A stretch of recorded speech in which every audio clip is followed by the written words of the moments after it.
கர்த்தருடைய பரிசுத்த நாமத்திற்கு மகிமை உண்டாவதாக. நாம் யாவரும் ஒரு நிமிடமாய் தலைகளை தாழ்த்தி ஜெபிக்கலாம். ஸ்தோத்திரம் ஆண்டவரே, ஸ்தோத்திரம் ஆண்டவரே, மகா கிருபையும் இரக்கமும் நிறைந்த நல்ல தேவனே, உம்மை ஸ்தோத்திரிக்கிறேன். கர்த்தர் கொடுத்த இந்த அருமையான நல்ல பரிசுத்த ஆராதனைக்காக உமக்கு நன்றி செலுத்துகிறோம். கர்த்தர் கடந்த 8 மாத கால அளவும் கண்ணின் மணியை போல பாதுகாத்து இந்த 9ஆம் மாதத்தை நீர் தந்ததற்காக உமக்கு கோடான கோடி நன்றி செலுத்துகிறோம். இப்பொழுது கூட இந்த 9ஆம் மாதத்தில் கர்த்தர் கொடுத்த வாக்கு தத்தத்தை தியானிக்கிறோம். கர்த்தர் இந்த வார்த்தையின் மூலியமாய் நீர் எங்களோடு கூட பேசுங்க. பிரசங்கிக்கிற அடியனுக்கும் கேட்கிற உடைய பிள்ளைகளுக்கும் பிரயோஜனமாய் நீர் மாற்றித்தார். இயேசுவின் நாமத்தில் ஜெபிக்கிறேன் ஜீவனுள்ள நல்ல பிதாவே, ஆமென். கர்த்தருடைய பரிசுத்த நாமத்திற்கு மகிமை உண்டாவதாக. கர்த்தர் இந்த செப்டம்பர் மாதத்திலும் நமக்கு கொடுத்த வாக்குத்தத்த வசனமாகிய சங்கீதம் 3ஆம் அதிகாரத்திலே 3ஆம் வசனத்தை வாசிக்கலாம். ஆனாலும் கர்த்தாவே, நீர் என் கேடகமும் என் மகிமையும் என் தலையை உயர்த்துகிறவருமாயிருக்கிறீர். ஹல்லேலூயா, ஹல்லேலூயா. கர்த்தர் இந்த மாதத்திலே நமக்கு கொடுத்த வாக்குத்தத்தம், என் தலையை உயர்த்துகிறவருமாய் இருக்கிறீர். ஹல்லேலூயா, ஹல்லேலூயா. இந்த மாதத்திலே கர்த்தர் நமக்கு கொடுத்த வாக்குத்தத்தத்தை நாம் இந்த நாளிலும் தேவ செய்தியாக நாம் தியானிக்க இருக்கிறோம். கர்த்தர் தாமே நம்மை நடத்துவாராக. ஆமென், ஹல்லேலூயா. இந்த வசனத்தை நாம் பார்க்கிறோம். இந்த வசனத்தை பார்த்தோம் என்றால், இந்த சங்கீதத்திற்கு பின்னணி என்ன என்று சொல்லி பார்த்தால், தாவீது தன் குமாரனாகிய அப்சலோமுக்கு பயந்து அவர் ஓடிக்கொண்டிருக்கிற நாட்களிலேயே இந்த சங்கீதத்தை எழுதுகிறார். இந்த சங்கீதத்தை எழுதும்போது 3ஆம் வசனத்திலே அவர் சொல்லுகிறார், ஆனாலும் கர்த்தாவே, நீர் என் கேடகமும் என் மகிமையும் என் தலையை உயர்த்துகிறவருமாய் இருக்கிறீர் என்று சொல்லுகிறார்.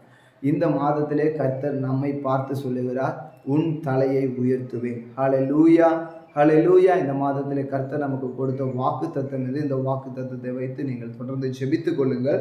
கர்த்தர் யாருடைய தலைகளை எந்தெந்த சூழ்நிலைகளில் எல்லாம் கர்த்தர் நம்மை உயர்த்துகிறார், யாருக்கு முன்பாக கர்த்தர் நம்முடைய தலையை உயர்த்துகிறார் என்று நாம் பார்க்க வேண்டும். ஹல்லேலூயா.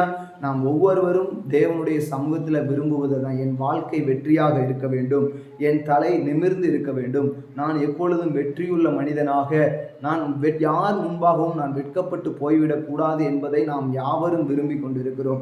ஆனாலும் அப்படிப்பட்ட நாம் விரும்பினாலும் அந்த காரியம் நமக்கு நடக்காமல் நாம் வெட்கப்பட்டு போன ஒரு சூழ்நிலையில் இருக்கலாம், நாம் தோர்த்து போன ஒரு சூழ்நிலையில் இருக்கலாம். கர்த்தர் நிச்சயமாகவே நம்முடைய தலையை அவர் உயர்த்துகிற தேவனாய் இருக்கிறார். ஹல்லேலூயா. கர்த்தர் 3 இடங்களிலேயே நம்முடைய தலையை உயர்த்துவார் என்ற ஒரு தலைப்போடு கூட நாம் இந்த தேவ செய்தியை நாம் தியானிக்க இருக்கிறோம். முதலாவது, உன் குடும்பத்தில் உன் தலையை உயர்த்துவார். 2வது, உன்னை நிந்திக்கிறவர்கள் மத்தியில் உன் தலையை உயர்த்துவார். 3வது, உன்னை அழிக்க நினைக்கிறவர்கள் மத்தியில் உன் தலையை உயர்த்துவார். ஆமென், ஹல்லேலூயா. இந்த 3 காரியங்களையும் நாம் தியானிக்க இருக்கிறோம். கர்த்தர் தொடர்ந்து நம்மை நடத்துவார். நாம் முதல் குறிப்பாக, உன் குடும்பத்தில் உன் தலையை உயர்த்துவார் என்ற தலைப்பின் கீழாக நாம் கர்த்தருடைய வார்த்தையை தியானிக்க இருக்கிறோம். நாம் யாவரும் வேதத்தை எடுத்துக்கொள்ளலாம். ஆதியாகமம் புஸ்தகம் 37ஆம் அதிகாரம் 4, 5, 10 வசனங்களை நாம் வாசிக்கலாம். அவனுடைய சகோதரர் எல்லாரும் அவனை தங்கள் தகப்பன் அதிகமாய் நேசிக்கிறதை அவன் சகோதரர் கண்டபோது அவனோட பட்சமாய் பேசாமல் அவனை பகைத்தார்கள். அடுத்த 5ஆம் வசனத்திலே, யோசேப்பு ஒரு சொப்பனம் கண்டு அதை தன் சகோதரருக்கு அறிவித்தான். அதன் நிமித்தம் அவன் இன்னும் அதிகமாய் பகைத்தார்கள், அவனை இன்னும் அதிகமாய் பகைத்தார்கள். அடுத்து 10ஆம் வசனம், இதை அவன் தன் தகப்பனுக்கும் தன் சகோதரருக்கும் சொன்னபோது அவன் தகப்பன் அவனை பார்த்து, நீ கண்ட இந்த சொப்பனம் என்ன? நானும் உன் தாயாரும் உன் சகோதரரும் தரை மட்டும் குனிந்து உன்னை வணங்க வருவோமோ என்று அவனை கடிந்து கொண்டான். ஹல்லேலூயா. இந்த வசனங்களை, இந்த செய்தி குறிப்புகளை நீங்கள் அநேக தரம் கேட்டிருக்கலாம். இதிலே நாம் யோசேப்பை குறித்து நாம் பார்க்கிறோம். யோசேப்பு வாழ்க்கையிலே யோசேப்பு மேலே யாக்கோபு ரொம்ப பிரியம் வைத்தவராய் காணப்படுகிறார். அப்படி பிரியம் வைத்தவர் யோசேப்பு பார்த்தோம்னா, யோசேப்புக்கு சொப்பனம் வருகிறது. யோசேப்பை பார்த்தால் இவன் சொப்பனக்காரன் என்று அவருடைய சகோதரர்கள் எல்லாம் பரியாசம் பண்ணுகிறார்கள். அப்படிப்பட்ட யோசேப்புக்கு கர்த்தர் சொப்பனங்களை கொடுத்து தரிசனங்களை கொடுத்திருக்கிறார். முதல்ல ஒரு சொப்பனம், ஏற்கனவே அவங்க கூட பிறந்த சகோதரர்களுக்கு என்ன பிரச்சனைனா, நம்முடைய அப்பா யாக்கோபு இவன் மேலே ரொம்ப பாசமாக இருந்து இவனுக்கு பலவர்ண அங்கியெல்லாம் கொடுக்குறாரு என்று சொல்லி இவர்கள் அவனை பகைத்து கொண்டு இருக்கிறார்கள். அவன் மேலே ஒரு காய்மகாரமான ஒரு எரிச்சல் இவர்களுக்கு காணப்படுகிறது. இந்த நேரத்தில் யோசேப்பு தன்னுடைய சொப்பனத்தை சொல்லுகிறார். இது போல என்னுடைய அரிக்கட்டு நிமிர்ந்து இருக்கிறது, உங்களுடைய அரிக்கட்டுகள் எல்லாம் சரிந்து இருக்கிறது என்று சொன்னதான ஒரு சொப்பனத்தை இந்த இடத்துல சொல்லுகிறார். சொன்ன உடனே அந்த சொப்பனத்தின் காரணமாக அவரை இன்னும் அதிகமாக யோசேப்பை என்ன பண்ணுகிறார்கள்? பகைக்கிறார்கள். அடுத்து இரண்டாவதாக மறுபடியும் ஒரு சொப்பனத்தை காணுகிறார். அந்த சொப்பனத்தை அவர் சொன்னது நிமித்தமாக இந்த 9ஆம் வசனத்தில் நாம் அந்த சொப்பனத்தை வாசிக்கிறோம். அவன் வேறொரு சொப்பனம் கண்டு தன் சகோதரரை நோக்கி, நான் இன்னும் ஒரு சொப்பனத்தை கண்டேன், சூரியனும் சந்திரனும் 11 நட்சத்திரங்களும் என்னை வணங்கினது. இதை யாக்கோபு கேட்ட உடனே யாக்கோபுக்கு ரொம்ப கோபம் வந்துருச்சு. நானும் உங்கள் அம்மாவும் உன் காலில் விழுவோம் நீ நினைக்கிறியா அப்படின்னு சொல்லி அவரை பகைக்கிறாங்க. இப்படி பகைக்கிற ஒரு சூழ்நிலையின் மத்தியில் யோசேப்பு இருந்து கொண்டு இருக்கிறார். இன்னும் எப்போ நம்ம வாழ்க்கையில் பிரச்சனை வருதுன்னா, ஆண்டவரை தெரிஞ்சு அழைச்சதுக்கு அப்புறம் நமக்கு ஒரு பிரச்சனைகள் வருகிறது. ஹல்லேலூயா. கர்த்தர் நமக்கு ஒரு சொப்பனத்தை கொடுக்கிற பொழுது, கர்த்தர் நமக்கு ஒரு தரிசனத்தை கொடுக்கிற பொழுது நம்முடைய வாழ்க்கையில பிரச்சனைகள் வருகிறது. அநேகரால் நாம் பகைக்கப்படுகிறோம். என்றைக்கு யோசேப்புக்கு சொப்பனம் வந்ததோ அன்னைக்கு தான் யோசேப்புக்கு பிரச்சனை ஸ்டார்ட் ஆகுது. வாழ்க்கையில் அதுக்கு அடுத்தடுத்து பிரச்சனை. ஆபிரகாம் ஆண்டவர் என்னைக்கு அழைக்கிறாரோ அன்னைக்கு இருந்து ஆபிரகாமுக்கு பிரச்சனை ஸ்டார்ட் ஆகுது. தாவீதின் மேலே என்னைக்கு அபிஷேகம் ஊற்றப்படுதோ தாவீதின் வாழ்க்கையில் அதற்கு அடுத்து பிரச்சனைகள் ஸ்டார்ட் ஆகுது. பவுலின் வாழ்க்கையில் என்னைக்கு அவர் அபிஷேகம் பெற்று அவர் ஊழியத்தில் கடந்து செல்கிறாரோ அவர் வாழ்க்கையில் பிரச்சனை ஸ்டார்ட் ஆகுது, அடி உதைகள் படுகிறது. ஆண்டவர் என்னைக்கு ஞானஸ்தானம் எடுத்து அபிஷேகத்தை பெற்று அவர் வெளியே வருகிறாரோ அதற்கு அடுத்தது உடனடியாகவே பிசாசினால் அவர் சோதிக்கப்படுகிறதை நாம் வேதத்திலே வாசிக்கிறோம். ஹல்லேலூயா. இப்படி நம்முடைய அழைப்பு, நம்முடைய அபிஷேகம், நமக்கு கர்த்தர் கொடுத்த வரங்கள் இதையெல்லாம் நமக்கு இருக்கிற பொழுதுதான் நம்முடைய வாழ்க்கையில பிரச்சனைகளும் போராட்டங்களும் அதிகரித்து கொண்டே இருக்கும். அவைகள் எல்லாவற்றிலும் நின்று கர்த்தர் நம்மோடு கூட இருக்கிறார். ஹல்லேலூயா. அந்த பிரச்சனையின் நேரத்துல, குழப்பத்தின் நேரத்துல கர்த்தர் நம்மோடு கூட இருக்கிறார் என்ற ஒரு விசுவாசம் என்ன பண்ண வேண்டும்? நமக்கு வர வேண்டும். ஹல்லேலூயா. இப்பொழுது யோசேப்பு தன்னுடைய குடும்பத்தில் இவருக்கு அற்பமா என்னப்படுகிறார்? ஒரு பரியாசக்காரனா என்னப்படுகிறார்? சொப்பனக்காரன் என்று சொல்லி இவர்களை கிண்டல் பண்றாரு. கிண்டல் பண்ணி இவர் பல பிரச்சனைகள், ஆண்டவர் கொடுத்த சொப்பனம் ஒரு புறம் இருக்கிறது, ஆனால் பிரச்சனைகள் அவர் வாழ்க்கையிலே அதிகரித்து கொண்டே இருக்கிறது. தன் சகோதரர்கள் இவரை பகைத்து இவர் என்ன பண்றாங்க? கிணத்துல தூக்கி போடுறாங்க. கிணத்திலிருந்து தூக்கி போட்டு அடுத்து எகிப்தியர்கிட்ட வித்துடுறாங்க. எகிப்தியிலிருந்து வித்துட்டு நேரம் அங்கே போயிருந்து அங்கே ஒரு அடிமையாக வேலை செஞ்சுட்டு இருக்காரு. அங்கே பார்வோனுடைய மனைவி என்ன பண்றாரு? தவறாக நடந்து சொல்லி சிறைச்சாலைகளுக்கு யோசேப்பு அனுப்பப்படுகிறார். இப்படி கர்த்தர் கொடுத்த சொப்பனத்திற்கு ஆப்போசிட்டாவே எல்லாம் நடக்குது. ஆண்டவர் என்ன பண்றாரு? உயர்த்துவேன்னு சொல்லி ஒரு சொப்பனத்தை கொடுத்திருக்கிறார். ஆனால் இவர் வாழ்க்கையில நடப்பது என்னமோ அடிமை வஸ்திரம் போட்டு சிறைச்சாலையில் இருந்து கொண்டிருக்கிறார். ஆமென். அப்படிப்பட்ட ஒரு குழப்பமான சூழ்நிலை யோசேப்புக்கு முற்பிதாக்கள் எல்லா இடத்திலும் கர்த்தருடைய வார்த்தை ஆபிரகாமுக்கு உண்டாகி, ஈசாக்குக்கு உண்டாகி, யாக்கோபுக்கு உண்டாகி என்று கர்த்தர் மற்ற எல்லா முற்பிதாக்களோடு பேசினதை நாம் வேதத்தில் வாசிக்க முடியும். ஆனால் யோசேப்புக்கு கர்த்தருடைய வார்த்தை யோசேப்புக்கு உண்டாகி என்று நாம் எந்த இடத்துலையும் வாசிக்க முடியாது. யோசேப்புக்கு கர்த்தர் கொடுத்த ஒன்று கர்த்தர் கொடுத்த அந்த சொப்பனம் மாத்திரமே. மற்றபடி யோசேப்புக்கிட்ட ஆண்டவர் எந்த இடத்துலையுமே நேரடியாக பேசினதை போல நம்ம வேதத்தில் வாசிக்கவே முடியாது. ஆனால் கர்த்தரை கொடுத்த அந்த ஒரு சொப்பனத்தையும் அந்த சொப்பனங்களை வைத்து கொண்டு இவர் தன் வாழ்நாள் முழுவதும் என்ன பண்ணியிருக்காரு? டிராவல் பண்ணியிருக்கிறார். ஹல்லேலூயா. பிரச்சனைகளும் குழப்பங்களும் அதிகமாக இருந்தாலும், சிறைச்சாலையில் இருந்தாலும் அவர் என்ன பண்ணல? ஆண்டவருடைய நாமத்தை அவர் எந்த இடத்திலும் அவர் என்ன பண்ணவே இல்லை? புறக்கணிக்கவே இல்லை. ஹல்லேலூயா.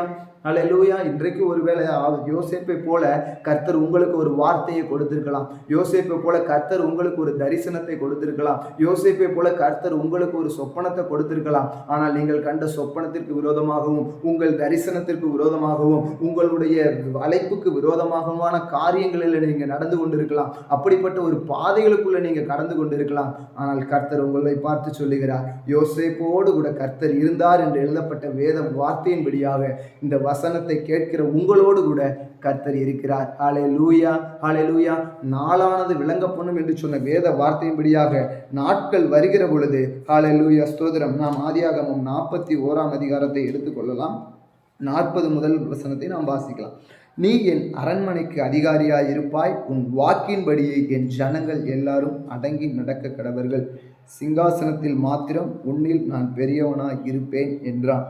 பின்னும் பார்வோன் யோசேப்பை நோக்கி, பார், எகிப்து தேசம் முழுமைக்கும் உன்னை அதிகாரி ஆக்கினேன் என்று சொல்லி பார்வோன் தன் கையில் போட்டிருந்த தன் முத்திரை மோதிரத்தை கலற்றி அதை யோசேப்பின் கையிலே போட்டு மெல்லிய வஸ்திரங்களை அவனுக்கு உடுத்தி பொன் சரப்பணியை அவன் கழுத்திலே தரித்து தன்னுடைய 2ஆம் ரதத்தின் மேல் அவனை ஏற்றி, தெண்டன்னிட்டு பணியுங்கள், என்று அவனுக்கு முன்பாக கூறுவித்து எகிப்து தேசம் முழுமைக்கும் அவனை அதிகாரியாக்கினான்.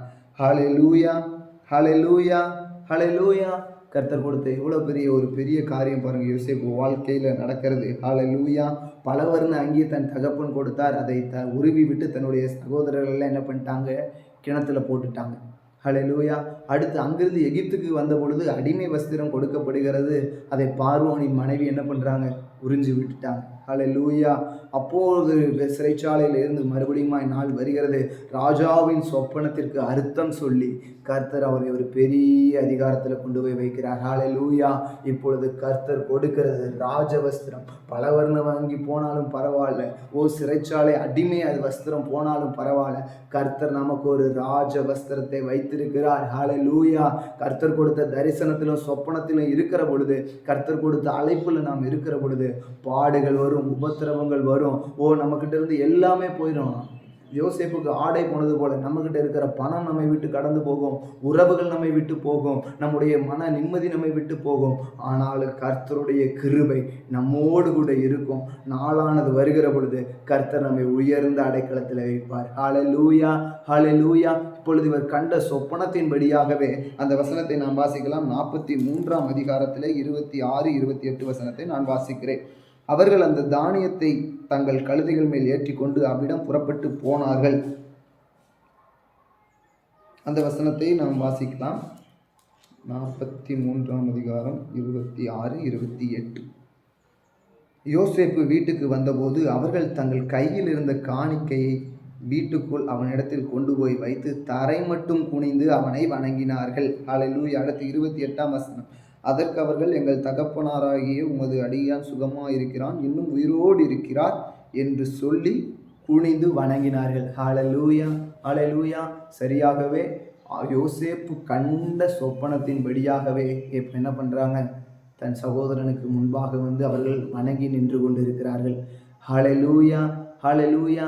நம்மை வெறுக்கிற, நம்மை பகைக்கிற, கர்த்தருடைய தரிசனத்திற்கு கர்த்தர் நமக்கு கொடுத்த தரிசனத்தை பரியாசம் பண்ணி நம்மளை வந்து ரொம்ப மட்டப்படுத்தி பேசுகிறவர்கள் முன்பாக கர்த்தர் நம்முடைய தலையை உயர்த்தி இருக்கிறார். ஹல்லேலூயா, ஹல்லேலூயா. யாரெல்லாம் யோசேப்பை பார்த்து இதோ சொப்பனக்காரன் வந்துட்டான், இவனை ஏதாவது பண்ணணும் என்று சொல்லி இவனை கிணத்துல போட்டு அங்கே போட்டு எகிப்தியர்கிட்ட விற்று போட்டாலும், ஹல்லேலூயா, நாளானது வருகிற பொழுது நம்மை பகைத்தவர்களை, நம்மை பரியாசம் பண்ணினவர்களுடைய தலையை குனிய வைத்து நம்முடைய தலையை நிமிர பண்ணுவார். ஹல்லேலூயா. யோசேப்பினுடைய சகோதரருடைய தலைகளை குனிய வைத்து யோசேப்பின் தலையை கர்த்தர் உயர்த்தினார். ஹல்லேலூயா. அந்த தேவன் நம்முடைய தலையையும் உயர்த்துவார். ஹல்லேலூயா. அடுத்து 2வது குறிப்புக்கு நேராக நாம் கடந்து செல்லலாம். அடுத்து 2வது குறிப்பு, உன்னை நிந்திக்கிறவர்கள் மத்தியில் உன் தலையை உயர்த்துவான் என்ற தலைப்பின் கீழாக நாம் வசனத்தை தியானிப்போம். 1 சாமுவேல் எடுத்துக்கொள்வோம். 17ஆம் அதிகாரம்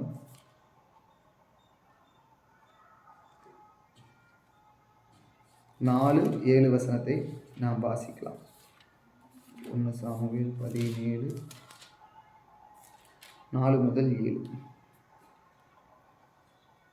அப்பொழுது காத் ஊரானாகிய கோலியாத் என்னும் பேருள்ள ஒரு வீரன் பெலிஸ்தரின் பாளையத்திலிருந்து புறப்பட்டு வந்து நடுவே நிற்பான். அவன் உயரம் 6 முழமும் 1 ஜானும். அவன் தன் தலையின் மேல் வெண்கல சீராவை போட்டு ஒரு போர்க்கவசம் தரித்து கொண்டிருப்பான். அந்த கவசத்தின் நிறை 5000 சேக்கலான வெண்கலமாயிருக்கும். அவன் தன் கால்களிலே வெண்கல கவசத்தையும் தன் தோள்களின் மேல் வெண்கல கேடகத்தையும் தரித்திருப்பான். அவனுடைய ஈட்டி தாங்கு நெசவுக்காரரின் படைமரத்தின் கனத்தையும் அவன் ஈட்டியின் அழகு 600 சேக்கல் இருப்புமாயிருக்கும். பரிசை பிடிக்கிறவன் அவனுக்கு முன்னாக நடப்பான். ஆமென். ஹல்லேலூயா. இந்த வசனத்தில் நாம் பார்க்கிறோம், கோலியாத்தினுடைய உயரம், அவருடைய போர் கவசங்கள் எப்படிப்பட்டது, அது எல்லாம் எவ்வளவு வெயிட்டு, என்னென்ன போர் கவசங்கள் அவர் வச்சிருக்கிறாரு என்று இந்த காரியங்களை எல்லாம் நாம் இந்த வேதத்தில் இப்பொழுது நாம் வாசித்தோம். இப்பொழுது நிந்திக்கிறவர்கள் மத்தியில் நம்மை உயர்த்துகிற தேவன் என்று சொல்லி பார்க்கிற பொழுது, இஸ்ரவேல் ஜனம் கர்த்தரால் அழைக்கப்பட்ட ஜனம், தேவனால் தெரிந்து கொள்ளப்பட்டு தேவன் இவர்களுக்கு கொடுத்த தேசத்தில் இவர்கள் இருக்கிற பொழுது, இவர்களை பகைக்கிற, இவர்களை அழிக்க நினைக்கிறதான பெலிஸ்திய கூட்டத்தார்கள் என்ன பண்ணுறாங்க, இவர்களுக்கு முன்பாக வந்து யுத்தத்திற்கு வந்து நிற்கிறார். அப்பொழுது காத் ஊரானது பெலிஸ்த தேசத்தில் உள்ள காத் ஊரில் இவர்கள் ராட்சச சந்ததிகளாக இருக்கிறார்கள். இவர்கள் மத்தியிலே கோலியாத் வந்து நின்று இந்த இஸ்ரவேல் ஜனங்களை பார்த்து, இஸ்ரவேல் இராணுவங்களை பார்த்து, சேனைகளை பார்த்து என்ன பண்றாரு? நிந்தனையான வார்த்தைகளை சொல்லுகிறார். ஆமென். கோலியாத் அவருக்கு இருக்கிற அந்த ஒரு பெரிய ஒரு உருவம், உயரமான ஒருவர், அவருக்கு இருக்கிற அந்த போர் கவசத்தினுடைய காரியத்தை எல்லாம் நம்ம வாசித்தோம். இப்போ அப்படிப்பட்ட ஒருவர் இஸ்ரவேல் சேனைக்கு முன்பாக வந்து நிற்கிற பொழுது இவர் இந்த இஸ்ரவேல் சேனைகளை என்ன பண்ணுகிறார்? பரியாசம் பண்ணுகிறார். பின்னும் அந்த பெலிஸ்தன், நான் இன்றைய தினம் இஸ்ரவேலுடைய சேனைகளை நிந்தித்தேன். நாம் ஒருவரோடு ஒருவர் யுத்தம் பண்ண ஒருவனை விடுங்கள் என்று சொல்லி கொண்டு வருவான். என்ன பண்ண, ஒரு 40 நாட்களாக வந்து நின்று நம்ம ஒருவரை ஒருவர் சண்டை போடணும். நம்ம எல்லாம் சேர்ந்து சண்டை போட வேண்டாம். நான் ஒருத்தன் சண்டைக்கு வரேன், நீங்கள் ஒருத்தன் என்ன பண்ணுங்க, சண்டைக்கு வாங்க, யார் ஜெயிக்கிறோமோ அவர்கள் அடிமை என்று சொல்லி ஒரு ஒப்பந்தம் போட்டு சேனைகளை வந்து நிந்தித்து கொண்டே இருக்கிறார். இப்படி ஒரு நிந்தனையான வார்த்தைகள் என்ன பண்ணப்பட்டு கொண்டு இருக்கிறது? இஸ்ரவேல் சேனைக்கு முன்பாக இந்த வார்த்தை இருந்து கொண்டே இருக்கிறது. இப்பொழுது இந்த இஸ்ரவேல் சேனைகளிலே எல்லாரும் பின்வாங்கிட்டாங்க. ராஜாவாகிய சவுலும், இஸ்ரவேல் தேசத்திலே உயரமானவர் சவுல் என்று வேதத்திலே குறிப்பு இருக்கிறது. இப்படிப்பட்ட உயரமாக இருந்த சவுலும் எப்படி அவர் வந்து ஒதுங்கிட்டார். யாராவது வந்து இதை வந்து இந்த பிரச்சனையை முடிப்பாங்க, இந்த யுத்தத்தை செய்வார்கள் என்று சவுல் ஒதுங்கிட்டார். ஒரே ஒரு அறிவிப்பு, இந்த யுத்தத்தில் வெற்றி பெறுகிறவர்களுக்கு வந்து என் பொண்ணை வந்து நான் திருமணம் செய்து கொடுப்பேன் என்று சொல்லி அவர் ஒதுங்கி விட்டார். ஒதுங்கினோடனே இப்பொழுது தாவீது என்ன பண்ணுறார்? தன் சகோதரருடைய நல விசாரிப்புக்காக இங்கே கடந்து வருகிறார். கடந்து வருகிற பொழுது அவர் என்ன பண்ணுறாரு? இந்த யுத்தத்தை என்ன நடக்குது, என்ன பிரச்சனைன்னு கேட்டுட்டு, நான் இந்த யுத்தத்தை போய் செய்யறேன் அப்படின்னு சொல்லி இவர் வருகிறார். ஹல்லேலூயா. அந்த வசனத்தை நாம் ஒரு நிமிடமாய் நாம் வாசிக்கலாம். 42ஆம் வசனம், 17ஆம் அதிகாரத்தில் 42. பெலிஸ்தன் சுற்றி பார்த்து தாவீதை கண்டு, அவன் இளைஞனும் சௌந்தரிய ரூபமுமான சிவந்த மேனியுள்ளவனுமாய் இருந்தபடியால் அவனை அசட்டை பண்ணினான். ஹல்லேலூயா, ஹல்லேலூயா, ஹல்லேலூயா.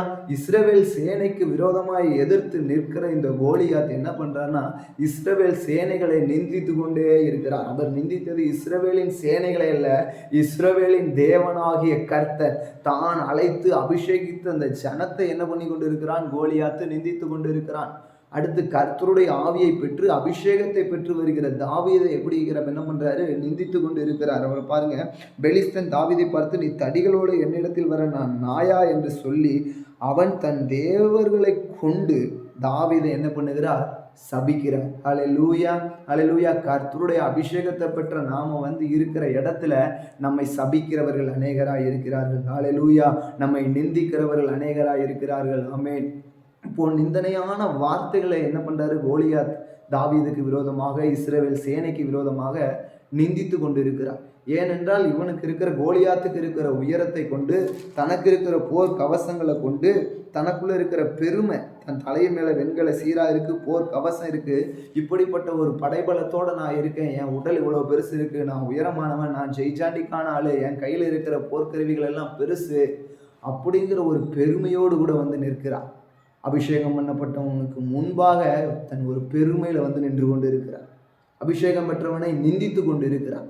இன்றைக்கும் நம்ம நாட்களில் நம்முடைய காரியங்களில் நாம் பார்க்கிறோம், இந்த விசுவாச வாழ்க்கையில் நாம் பார்க்கிறோம், கர்த்தரால் அழைத்து அபிஷேகம் பண்ணப்பட்டு நாம் ஒரு ஊழியத்தில் இருக்கலாம், நாம் நம்முடைய விசுவாச வாழ்க்கையில் நாம் இருக்கலாம். இன்றைக்கு நம்மை விட மோசமான துன்மார்க்கமான நிலைமையில் வாழ்ந்து கொண்டு இருக்கிறவர்கள், அவர்களுக்கு இருக்கிற உயர்வான அந்தஸ்துகள், அவர்களுக்குள்ள இருக்கிற பண திமிர்கள், அவருக்கு இருக்கிற அரசியல் பலங்கள், அவர்களுக்கு இருக்கிற ஆள் பலங்களை கொண்டு நம்ம எப்படி என்றாங்க? தாவீதை போல அற்பமா எண்ணுகிறார்கள். இவன் சிறியவன், இவன்கிட்ட ஒண்ணுமே கிடையாது என்று கோலியாத்து தாவீதை அற்பமா எண்ணுகிறார். அதே போல இன்றைக்கும் அவர்களுக்கு இருக்கிற செல்வாக்குகள், அரசியல் பலம், ஆள் பலம், அதிகார பலங்களை கொண்டு நம்ம எப்படி எண்ணுகிறார்கள்? அற்பமா எண்ணி அசட்டை பண்ணுகிற நிலைமையில தாவீதை போல் இன்றைக்கு நாம இருந்தாலும், ஓ ஆமே, அவர்களை எப்படி நம்ம ஜெயிக்க வேணும்னா தாவீது எப்படி ஜெயிக்கிறார் என்று நாம் இதில் பார்ப்போம். தாவீது இப்பொழுது சொல்லுங்க, அதற்கு தாவீது பெலிஸ்தனை நோக்கி, நீ பட்டயத்தோடும் ஈட்டியோடும் கேடகத்தோடும் என்னிடத்தில் வருகிறாய், நானோ நீ நிந்தித்த இஸ்ரவேலுடைய இராணுவங்களின் தேவனாகிய சேனைகளுடைய கர்த்தரின் நாமத்திலே உன்னிடத்திலே வருகிறேன். ஹல்லேலூயா. தாவீது சொல்லுகிறார், நீ நிந்தித்த இஸ்ரவேலின் தேவனை துணையாக கொண்டுதான் நான் வந்து எப்படி இந்த இடத்துல நிற்கிறேன் என்று தாவீது சொல்லுகிறார். அதே போல நம்மை நிந்திக்கிறவர்கள் ஊழியத்தில் நம்மை நிந்தித்து கொண்டு இருக்கிறார்கள், நம்மை சபித்து கொண்டு இருக்கிறாங்க. அவர்கள் யாரை சபிக்கிறார்கள்? அவர் நம்ம சபிக்கலை. இந்த ஊழியத்தில் அவர்கள் என்னை சபிக்கவில்லை. அவர்கள் சபிப்பது, அவர்கள் நிந்திப்பது இஸ்ரவேலின் தேவனாகிய கர்த்தரே அதற்கு பதில் செய்வார். அதான் வசனம் சொல்லுகிறது, உன்னை தொடுகிறவன் என் கண்மணியை தொடுகிறான். அப்போ தொடர்றது நீ என்ன தொடர்றது நீ என்ன தொடலை? என்னை படைத்த என்னை அபிஷேகித்த ஆண்டவரை தொடர. நீ என்னை அடிக்க வர்றன்னா நீ அடிக்கிறது என்ன இல்லை, ஆண்டவரை நீ அடிக்கிற. நீ பகைக்கிறது என்ன பகைக்கல, நீ ஆண்டவரை பகைக்கிற. ஹல்லேலூயா. இந்த விசுவாச வாழ்க்கையில் உங்களுக்கு விரோதமாக யார் உங்களை நிந்தித்தாலும் நீங்கள் ஒன்று நினச்சிக்கோங்க, அவன் என்ன நிந்திக்கலை, அவன் என்ன வெறுக்கலை, அவன் என்ன பகைக்கலை. அவன் என்னை வெறுப்பது, என்னை பகைப்பது எல்லாம் இஸ்ரவேலின் தேவனாகிய கர்த்தராகிய இயேசு கிறிஸ்துவை அவன் நிந்திக்கிறான், அவன் பரியாசம் பண்ணுகிறான், தேவனை அவன் வெறுக்கிறான். அப்படிப்பட்டவனை தேவனே பார்த்து கொள்வார். ஹல்லேலூயா, ஹல்லேலூயா. அப்படி உயர்ந்த ஸ்தானங்களில் இருக்கிறவர்கள் நம்மை நிந்திக்கலாம், அவர்கள் நிந்தித்து கொண்டே இருக்கட்டும். ஆனால் நாள் சரியாக வருகிற பொழுது கோலியாத்து விழுந்து போனது போல அவர்களும் விழுவார்கள். ஹல்லேலூயா, ஹல்லேலூயா.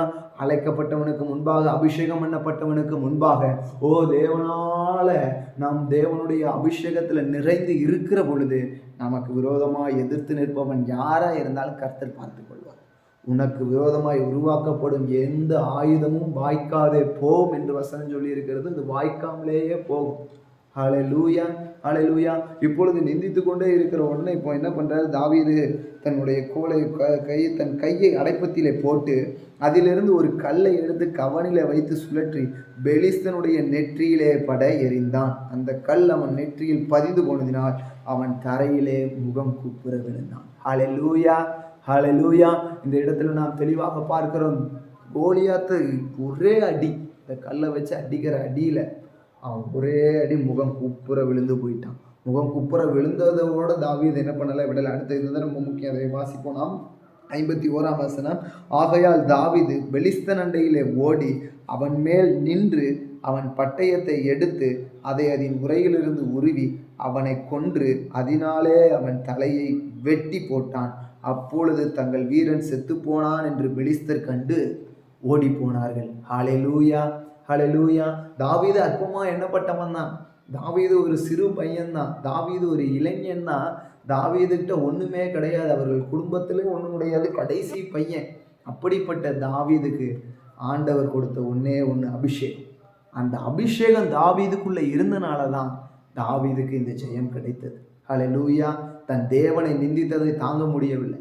இஸ்ரவேலின் தேவனாகிய அந்த சேனைகள், இஸ்ரவேலோட சேனையை நிந்தித்தது தாவீதால தாங்க முடியலை.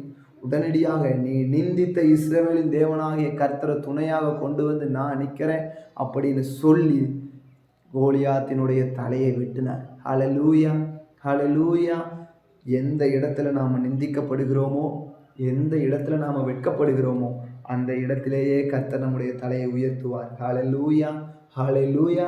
தாவீது வெட்கப்பட்ட இடத்துல, தாவீதை பரியாசம் பண்ணி தாவீதை நிந்தித்த அதே இடத்துல அந்த ஜனங்களுக்கு முன்பாக கர்த்தர் தாவீதுக்கு என்ன பண்ணுகிறார்? ஒரு பெரிய அற்புதத்தை செய்கிறார். தாவீதினுடைய தலையை உயர்த்துகிறார். ஹல்லேலூயா. கர்த்தருக்காக வைராக்கியம் அந்த இடத்துல நின்னார். ஆமென்.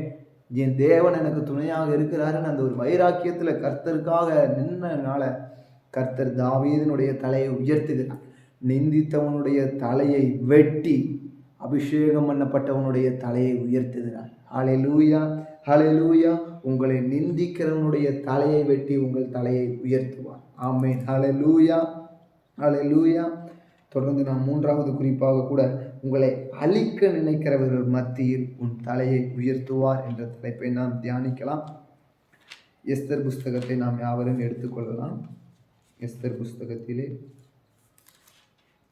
3ஆம் அதிகாரம் 2-5 வசனத்தை நாம் வாசிக்கலாம்.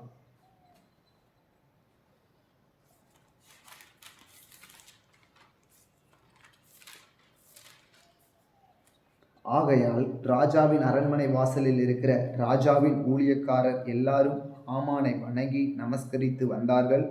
அவனுக்கு இப்படி செய்ய வேண்டும் என்று ராஜா கட்டளையிட்டிருந்தான்.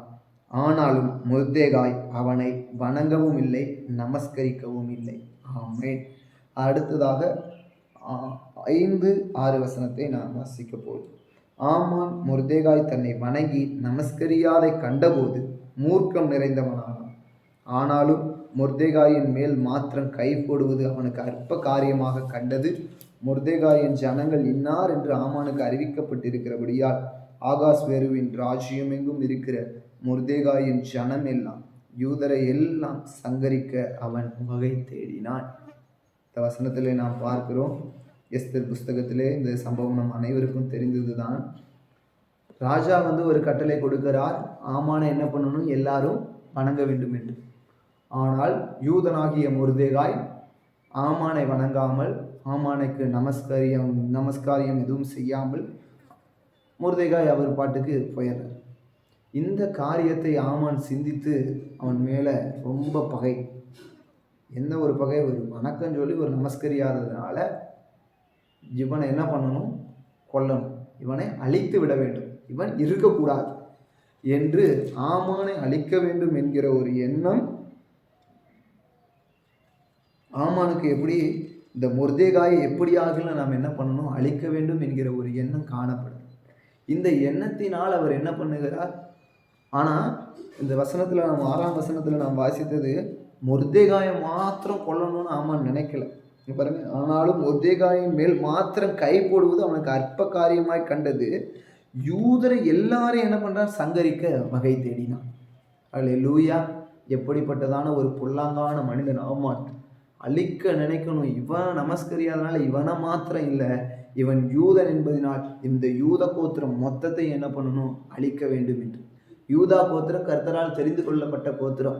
யூதா என்பவனால் இன்னும் துதி என்று அர்த்தம். இப்படிப்பட்ட ஒரு யூதா கோத்திரத்தை அழிக்க வேண்டும் என்று இந்த ஆமானுக்குள்ள ஒரு எண்ணம். அழிக்க நினைக்கிறவன் மத்தியில தான் கர்த்தர் மொர்தேகாயை வைத்திருந்தார். அந்த இடத்துல மொர்தேகாய் கர்த்தருடைய ஜனமாய் இருந்தார். அதற்காக பல பாடுகளையும் அந்த இடத்துல பண்ணியிருக்கிறார். பல ஜெபங்களை மொர்தேகாயும் எஸ்தரும் சேர்ந்து தன் ஜனத்தை காப்பாற்ற வேண்டும் என்று அதிகமாக இந்த இடத்துல அவர்கள் போராடி இருக்கிறதெல்லாம் இந்த வேதத்தை நீங்கள் வாசிக்கிற பொழுது, இந்த அதிகாரங்களை நீங்கள் வாசிக்கிற பொழுது புரிந்து கொள்ள முடியும். அப்படி நாட்கள் கடந்து சென்று கொண்டிருக்கிறது. இந்த ஆமானை என்ன பண்றாரு, இதை நாம் வாசிக்கலாம். ஆமான் யூதரை அழிக்க நினைக்கிறது. அடுத்து யூதர் இப்போ ஆமான் என்ன பண்றாரு, மொர்தேகாயை அழிக்கணுங்கிறதுக்காக ஒரு தூக்கு மரத்தை ரெடி பண்றாரு. இந்த வசனத்தை நாம் வாசிக்கலாம் 14. அப்பொழுது அவன் மனைவியாகிய சிரேசும் அவனுடைய சிநேகிதர் எல்லாரும் அவனை பார்த்து, 50 முழ உயரமான ஒரு தூக்கு மரம் செய்யப்பட வேண்டும், அதிலே மொர்தேகாயை தூக்கி போடும்படி நாளைய தினம் நீ ராஜாவுக்கு சொல்ல வேண்டும், பின்பு சந்தோஷமாய் ராஜாவுடனே கூட விருந்துக்கு போகலாம் என்றார்கள்.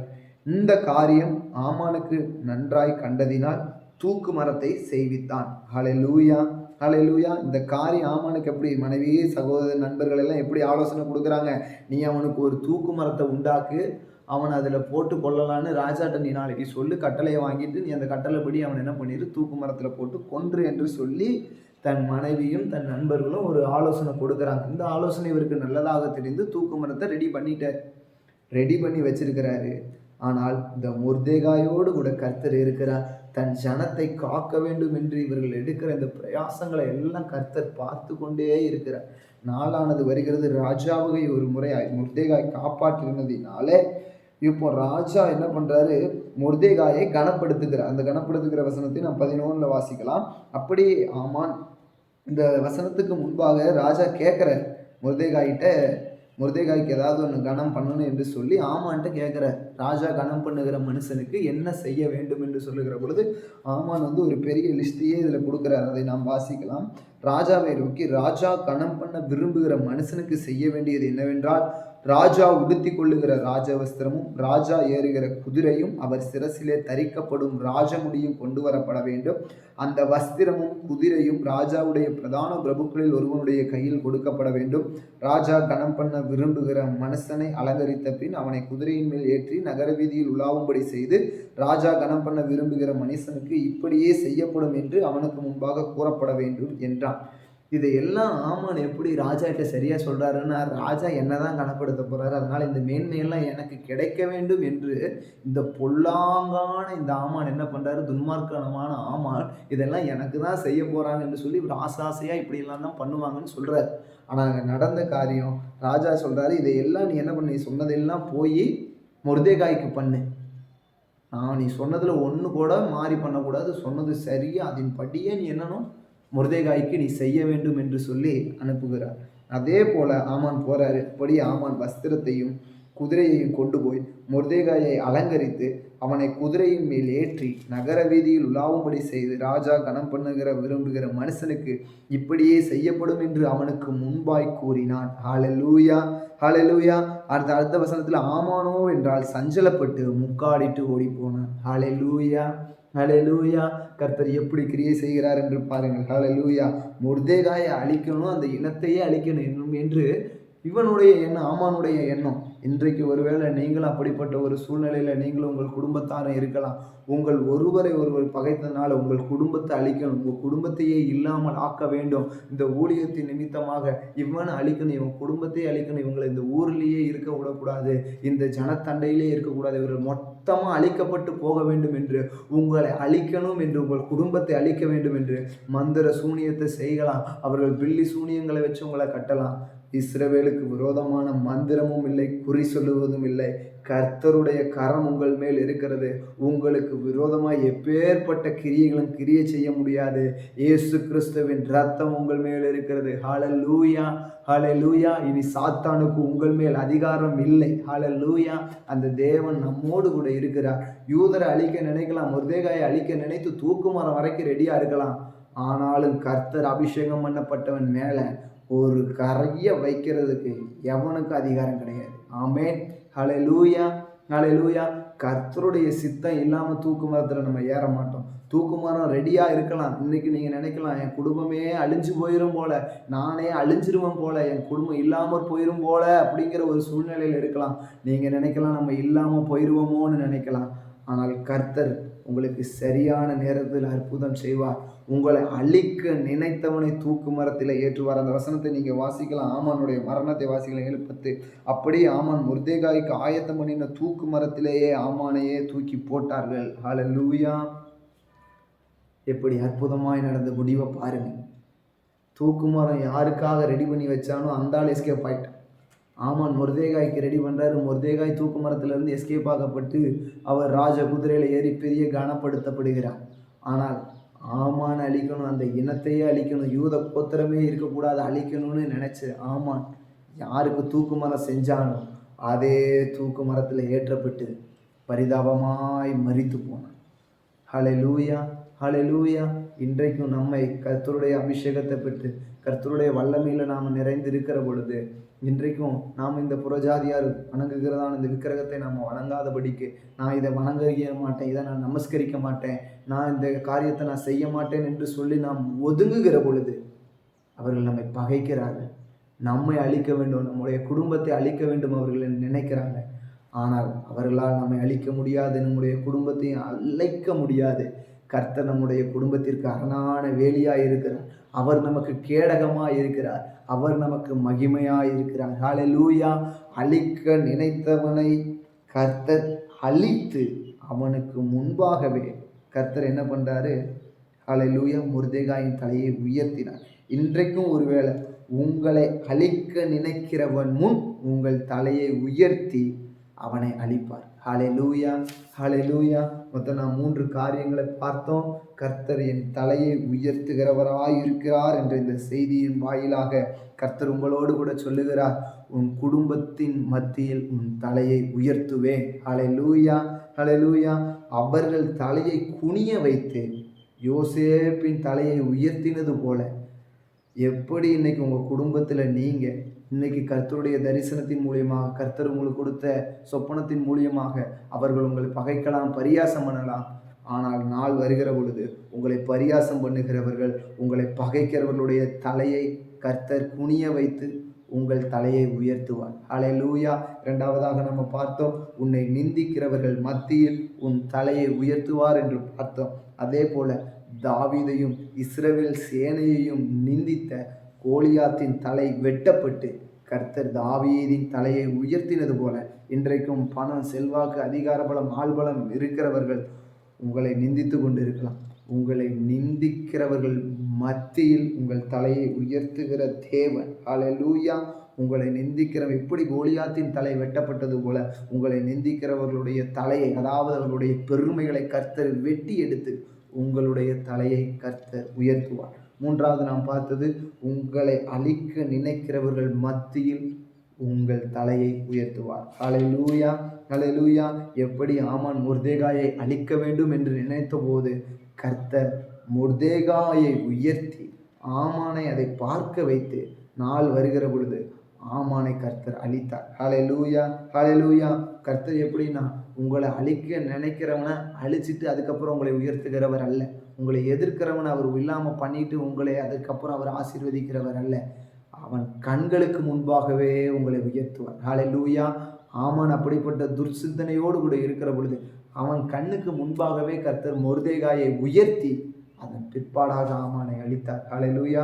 உங்களை அழிக்க நினைக்கிற எந்த வல்லமைகளாக இருந்தாலும் சரி, உங்களை அழிக்க நினைக்கிற எந்த மனிதனாக இருந்தாலும் சரி, அதை கர்த்தர் உங்களை உயர்த்தி அவனை அழித்து போடுவார். அந்த மனிதனை அழித்து போடுவார். அந்த கிரியைகளை கர்த்தர் அழித்து போடுவார். ஆமென். ஹல்லேலூயா. நாம் யாவரும் கண்களை மூடி ஒரு நிமிடமாய் செபிப்போம். ஸ்தோத்திரம், ஸ்தோத்திரம், ஸ்தோத்திரம், ஸ்தோத்திரம், ஸ்தோத்திரம். நன்றி ராஜா, நன்றி ராஜா, நன்றி ராஜா. உம்மை துதிக்கிறோம் ஆண்டவரே, உம்மை ஸ்தோதரிக்கிறோம் ஆண்டவரே. கர்த்தர் கொடுத்த இந்த நல்ல வார்த்தைக்காக உமக்கு ஸ்தோத்திரம் ஆண்டவரே. கர்த்தர் இந்த புதிய மாதத்தில் கொடுத்த வாக்கு தத்தத்திற்காக உமக்கு நன்றி செலுத்துகிறோம் ஆண்டவரே.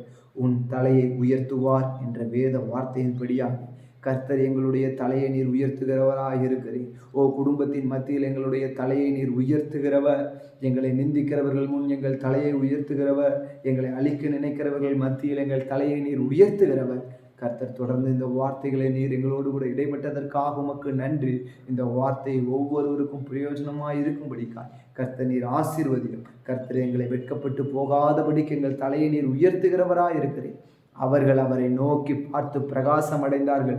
அவர்கள் முகங்கள் வெட்கப்பட்டு போவதில்லை என்று எழுதியிருக்கிறபடி எங்களுடைய முகங்கள் வெட்கப்பட்டு போகாதபடிக்கு, நாங்கள் தலை குனிந்து விடாதபடிக்கு, எங்கள் தலைகள் வெட்டப்படாதபடிக்கு, நாங்கள் அழிந்து போகாதபடிக்கு கர்த்தர் எங்களுடைய தலையை உயர்த்துகிறீர். எங்களுடைய தலையை நீர் உயர்த்தி ஆசீர்வதிக்கிறது. எங்களை உயர்ந்த ஸ்தானங்களில் நீர் நிறுத்துகிறீர். அதற்காக உமக்கு கோடான கோடி நன்றி செலுத்துகிறேன். எல்லா துதியும் கனமும் மகிமையும் என் தேவனும் ஒருவருக்கே செலுத்துகிறேன். இயேசுவின் நாமத்தில் ஜெபிக்கிறேன் ஜீவனுள்ள நல்ல பிதாவே, ஆமென்.